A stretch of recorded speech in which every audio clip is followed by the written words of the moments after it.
Welcome to Elementary. I hope you're having a fabulous Monday wherever you are. For some reason, my lights are extremely off today. And I don't know, we'll try a couple of different settings and see what happens. So I hope you had a fabulous Monday from wherever you're watching. And I hope you had a great weekend as well. So today, I have a couple of topics that have come to me that I've been getting questioned on, should I say, from a number of my clients. So I wanted to share some of these and I wanted to bring it up so that if you had the question, if you were thinking about it, then maybe I answered some of them. So some of my clients have been asking me, so of course the famous question that comes out is, what is the pricing right now? And I think people don't understand that pricing is different from area to area, from little communities to little communities. And the best way to figure out the pricing is to really kind of dial into where you're looking. Just looking at these rough numbers of 1.1 average price, it doesn't tell you anything. It doesn't tell you what sort of home it is. It doesn't tell you if it's a detached, semi. It tells you it's a freehold, but you don't know what falls into that category. So some of my clients have been asking, what do you think are some of the great Toronto neighborhoods for us, for downsizers, for seniors, maybe someone who's looking downsizing or a different community. So what are some of the great communities in the Toronto area? And I'm going to touch on a couple. So what we're going to do is we're going to talk about Toronto, then we'll talk about Mississauga, Peel, and then we'll talk about Durham. And I know it's kind of like taking a little bit, and I'm not talking about the other stuff. I'm just talking about those few communities. So now these are not limited to, and I want to say that because I want you to understand that this is not limited to just these neighborhoods that we're talking about, right? This is really limited to just, this is, some of the top ones that I came up with just to, give you the answers you're looking for. So the beaches. This is by far my most favorite community. And of course, it's along Lake Ontario. It offers boardwalks, parks, quaint shops, and it's, that perfect setting for someone just looking for a little community-oriented lifestyle, just wanting to relax. It gives you that vibe. Although it does, I must say, there are plus and negatives. And once the weather starts getting better, you'll notice that you're not going to get parking and someone else is taking up your parking and the whole 9 yards. And that can be a little frustrating. Nevertheless, if you're in that neighborhood, you're not really looking to, you're looking to walk around and you're looking to kind of just roll with it, should I say. Second, Ronsonsville. So this is quaint, very European charm in this neighborhood. Lots of nice, mature, tree-lined streets, local boutiques, and it's very close to High Park. It's a walker's paradise. And people really love this neighborhood. Next one is the Junction. Now the Junction has this vibrant neighborhood. It comes with a lot of charm. It has cafes, art galleries, and it makes it really appealing. But believe it or not, the Junction is also very appealing for young people. A lot of my younger clients also love the Junction a lot. Number 4 is Yorkville. Of course, this offers upscale. Right? Offers luxury condos, high-end shopping, fine dining, you name it. This is the location you want to be in. It's centrally located and obviously close to healthcare, cultural venues, the whole 9 yards. And number 5 is Rockcliffe Smith. So this one is an emerging favorite, right? They're affordable. And I want to say that word affordable with a chuckle because listen, we're talking Toronto here, right?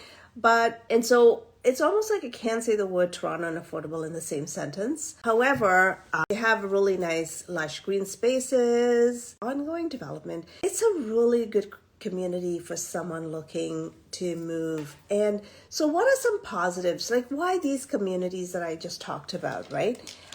It's walkability, community engagement. There's a lot of local events that happen around the area. You can stay socially active, close to healthcare and doctors and medical facilities and safety. I mean, these neighborhoods, there's crime everywhere, okay? But definitely, we don't hear about crazy stuff happening every day. So I would say it's pretty safe. So then let's move all the way out to the West End. Let's talk about Peel. And so what are some of the areas that I would say in Peel? So in Mississauga, particularly, my top contenders would be, of course, Port Credit. It's like the West End beaches, right? It's not, but it is. It has like great trails, stunning waterfront trails, like charming restaurants, boutique style condos, and it has a great vibe, really. It has a really nice vibe in that neighborhood. Number 2 would be Streetsville, and it's also known as the Village is the City, and it's filled with a lot of history, independent shops, and a sense of community, and also great character and walkability. Number 3 is downtown Mississauga, and by that I mean Square One area. Now this area has a lot of condos, high-rises, condos, top-notch. So for transit purposes, this is the place to be. And if you are looking for a condo, this area offers so much. It has like everything you need in the area, honestly. You can literally walk to everything. It's ideal for seniors. As always, it's safe, it's great, it's convenient, it has a great lifestyle, great upkeep, and the condos also offer great value. Some of them. Some of the older ones are a little larger, a little different, but they have a lot of new ones coming up right now, and they offer quite a bit. And the one thing I will say, hello, LRT, that's something new and upcoming, and I'm sure that area is going to be even of more demand once that's in full force. But when it comes down to the bus service in this area, when I say bus service, I mean transit service. It is exceptional. You have the GO service, you have the regular Mississauga Transit, and it is pretty good, I would say. Number 4, Vales of Castlemore. Now we're moving into Brampton. This neighborhood is a great neighborhood. If you're looking for beautiful detached homes, fewer stairs, peace and quiet, mature neighborhoods, this is one of those hidden gems that most people overlook. And I would say this area is so close to the 427, you must keep this on your list if you're looking for something in the Brampton neighborhood. And then moving into the 5th area, which would be Caledon. I can't leave without putting something in about Caledon. I would say Southfield Village in Caledon. It's perfect for those downsizing but are not ready for condo life. They have these small, it's like a small town meets modern planning. That's how I would put it.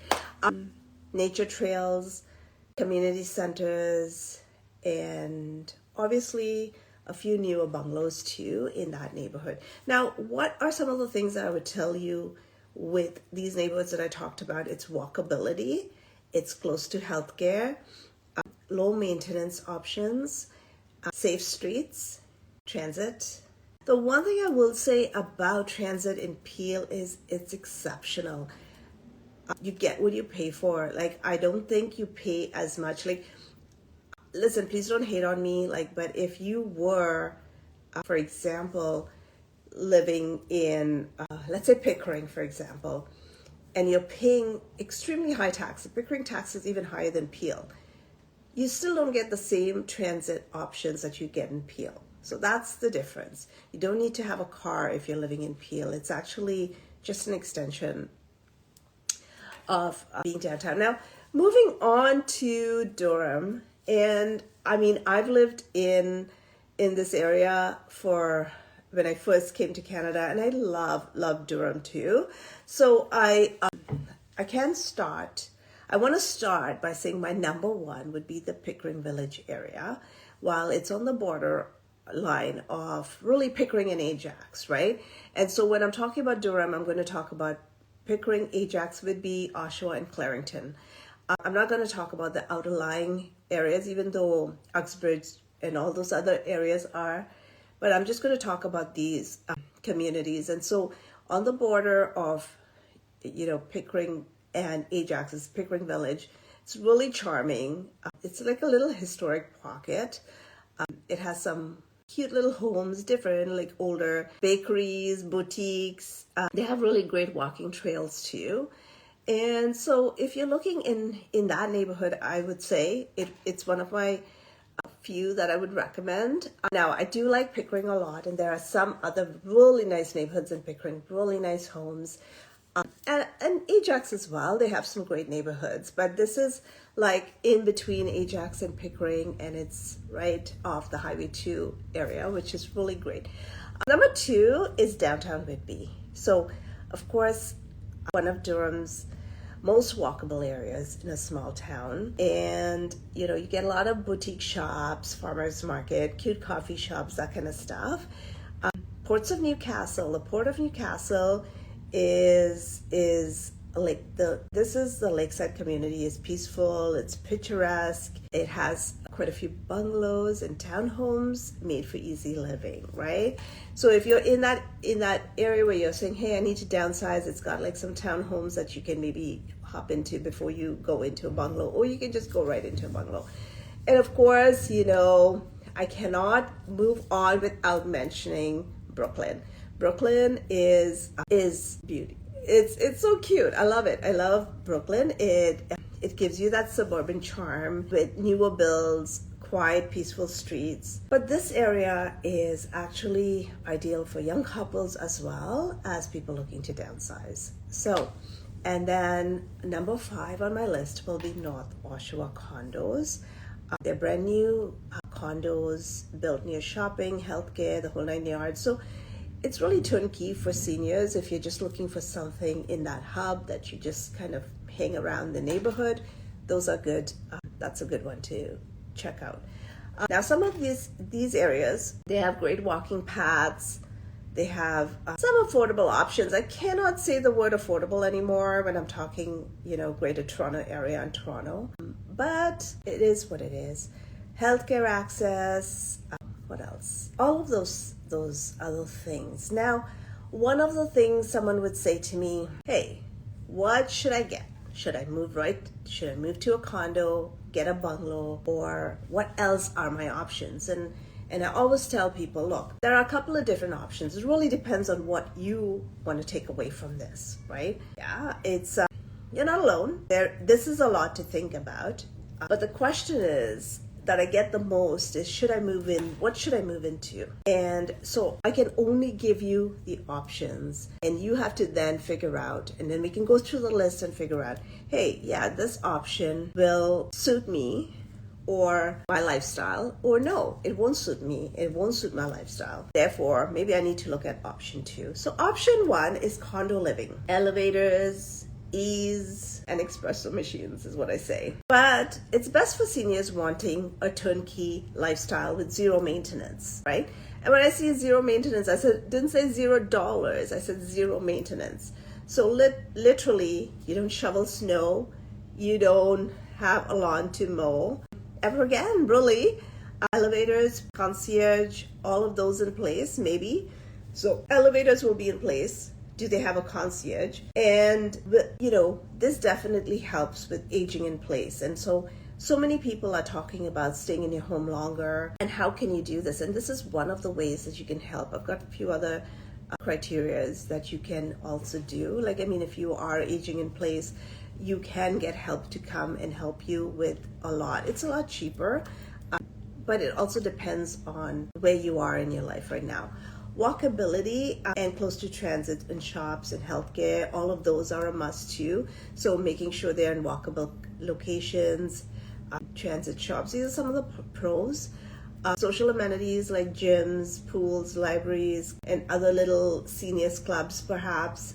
Those would be positive additions. And then, it's kind of that lock it and leave it lifestyle. So if you are like a snowbird that goes over, gets away during the winter, then it's great to have a condo because you can just literally lock the condo and take off, and you have nothing to worry about. And you don't need to worry about overgrown grass or who's going to complain about your lawn your driveway not being shoveled and the whole 9 yards, right?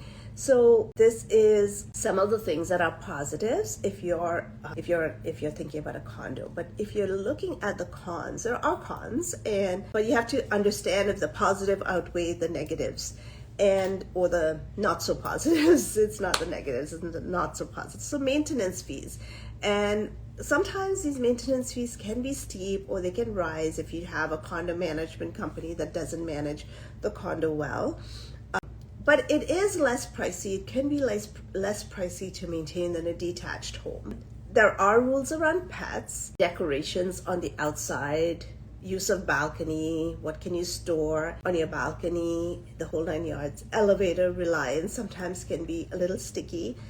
So these are some of the things that you have to be mindful of. And one of the things I will tell you is that if you're considering a condo, a pro tip is to make sure the building is well maintained with lower fees, strong reserve fund, and ask yourself, can I see myself using the amenities such as a pool, the whole 9 yards. Now, some people love it. They want to go in because if you are, let's say you're a senior and you are going to, you're retired, or you're going to retire soon, or whatever it is. Honestly, this is great if you're looking and you don't want to be just stuck at home not doing anything. This is a great option. If you're not a snowbird that goes away for the winter, this is a great option. You don't even have to leave your building to get your steps. You don't even have to leave your building to get some exercise.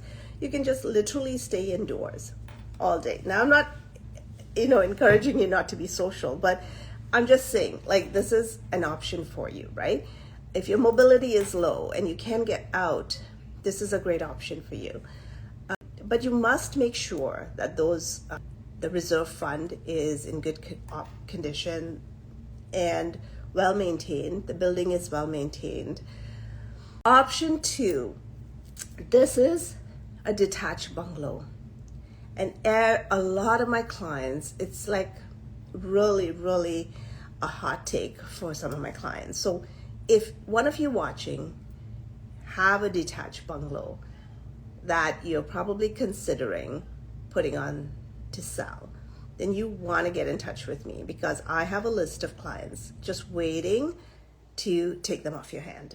Anyhow, and I don't mean take them off, but you know what I mean.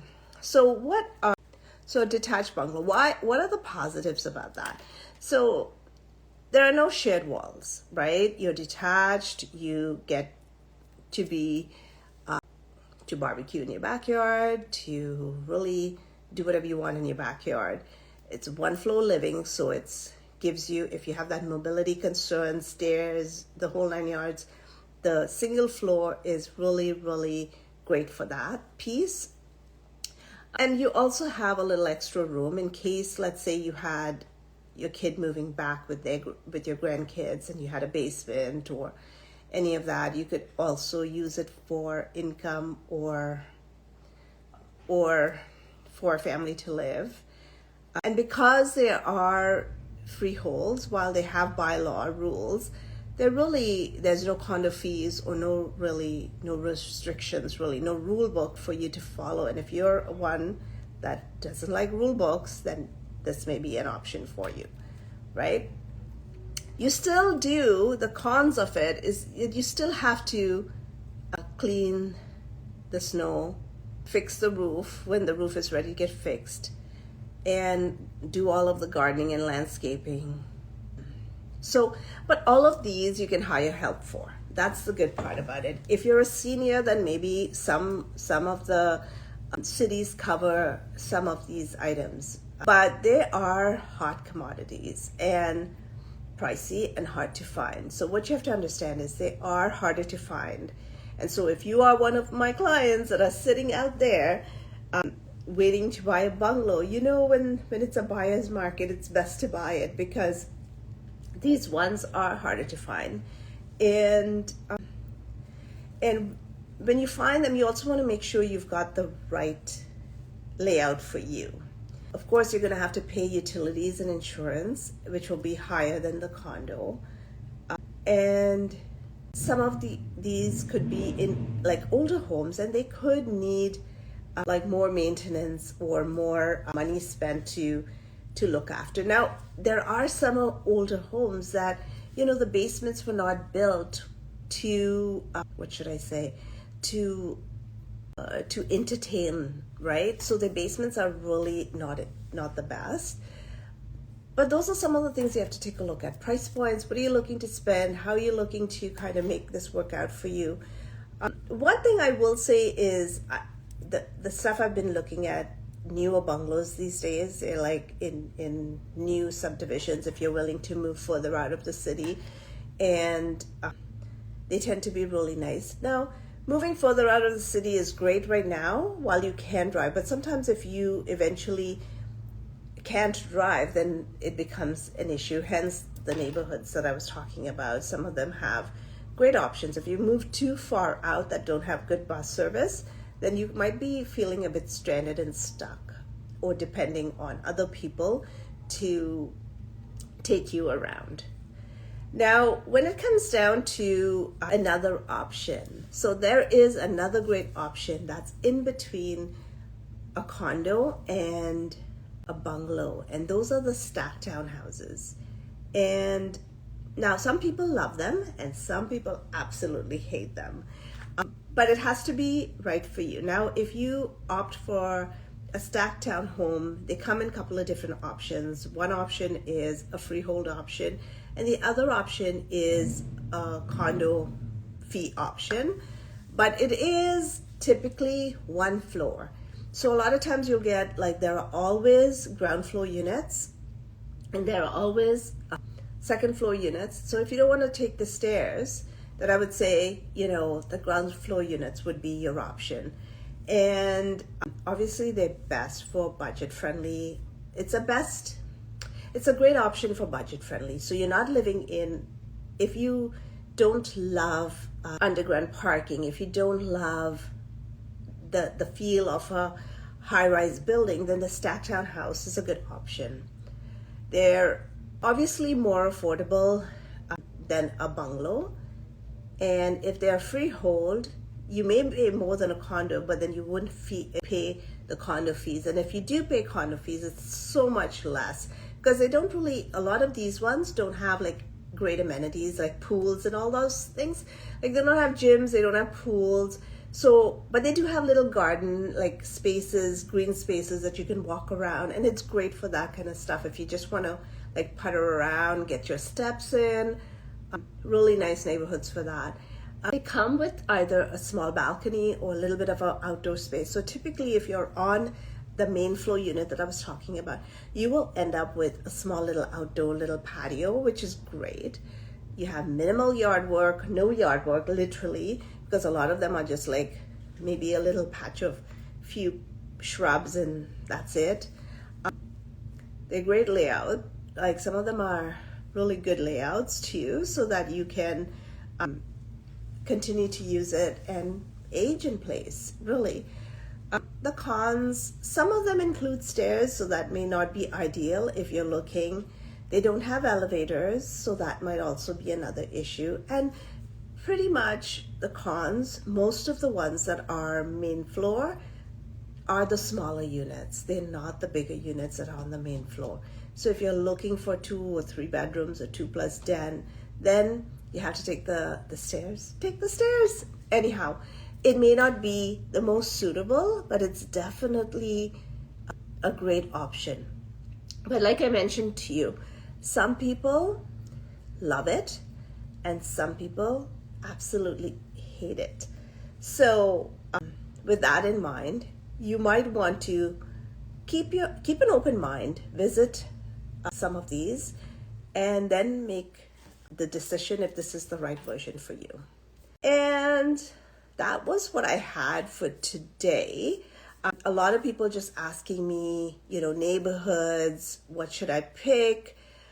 But one of the things that people were asking me, actually, one of the questions that I got asked was about pre-construction condos. And as you know, a lot of them have been on the market for sale because there are a lot of units that are coming onto the market.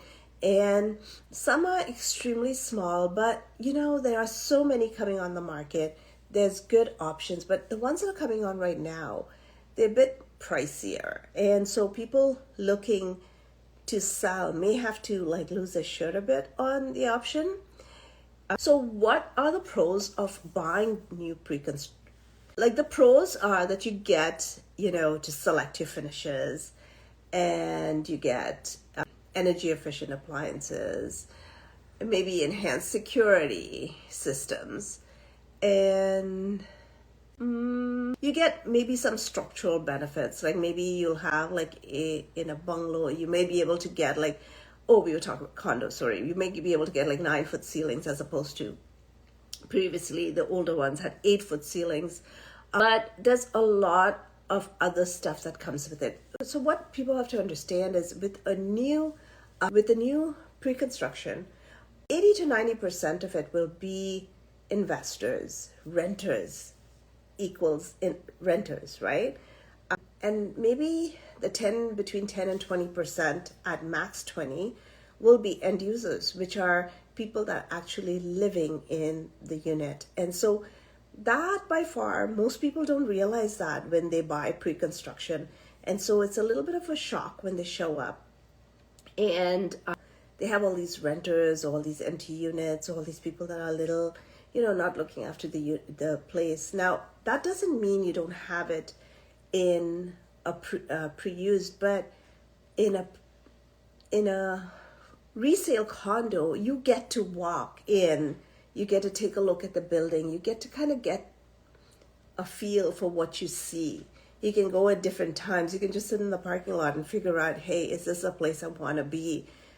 You can drive the area. You can take a look at those things. But in a new condo, you don't really get to do that piece. You get what you get, right?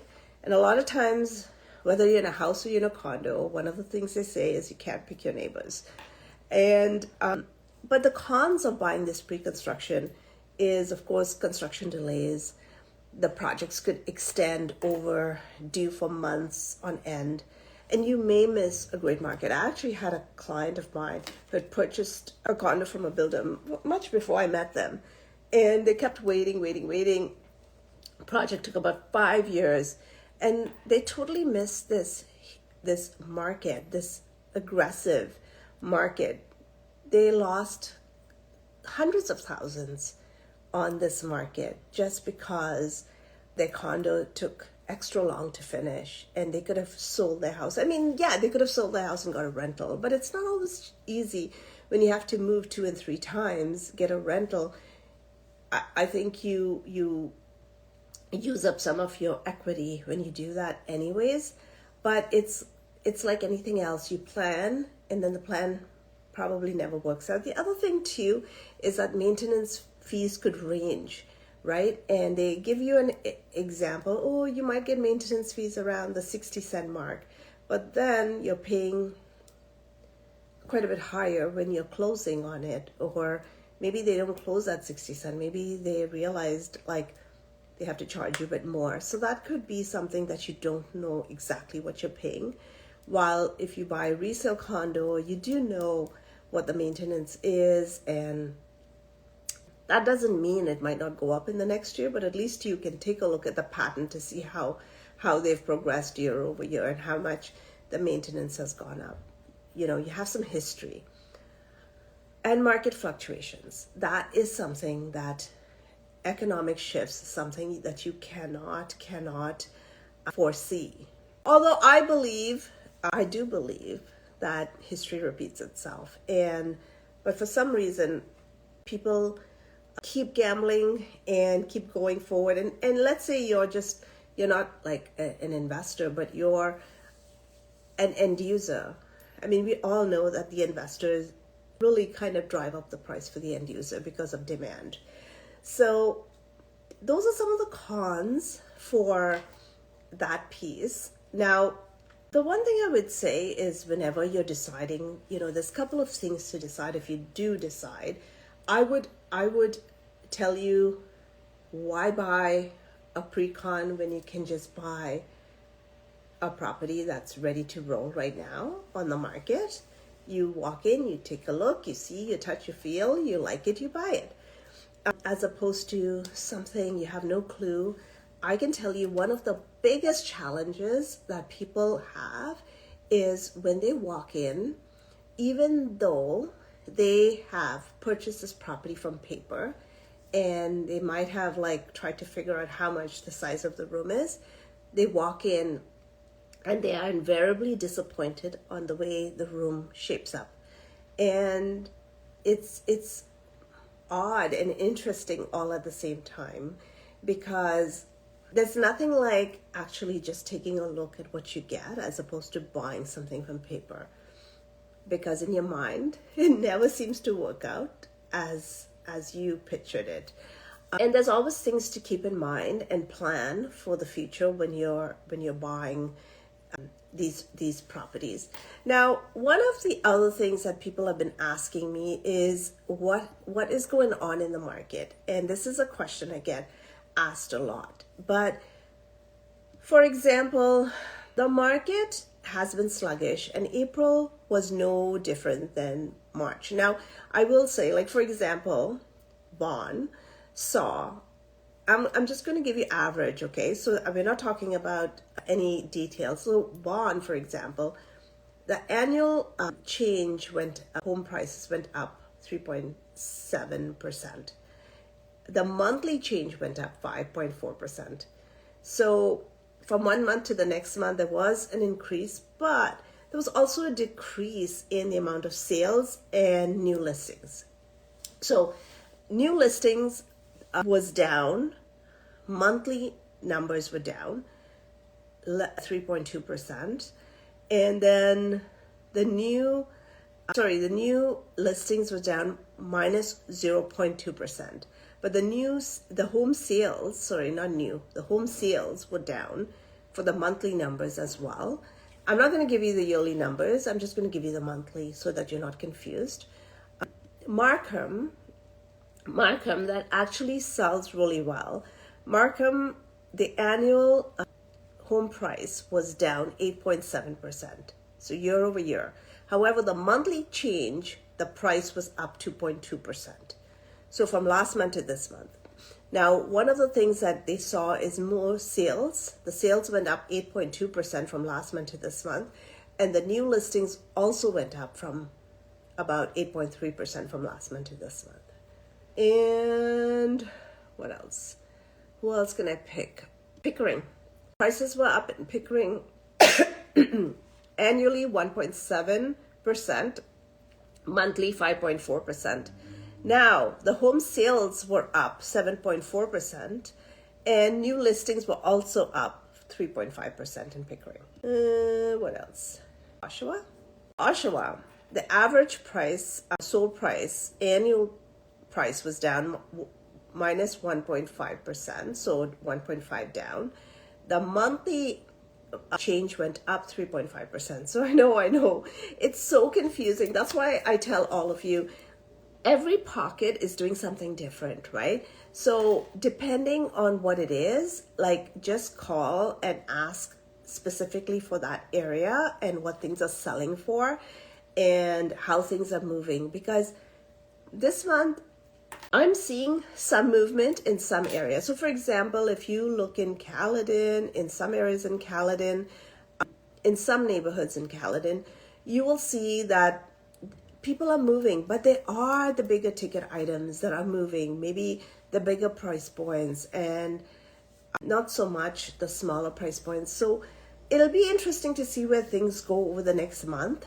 My understanding is that fall, and I predicted this at the start of January. It doesn't mean I'm like predicting anything, but fall is really it's a great time if you're looking at buying to really kind of solidify, because hopefully by then the rates would go down a couple of times. I think that there's only going to be 2 more rate drops this year, and I'm not quite sure what the Bank of Canada is going to do. June 4th is the next announcement, and I don't know.